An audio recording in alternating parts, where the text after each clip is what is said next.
Good luck.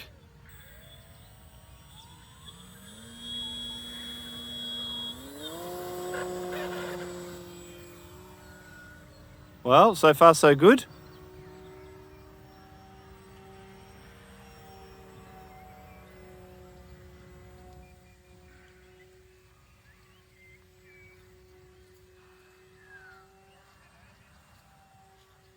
Bit twitchy on the ailerons.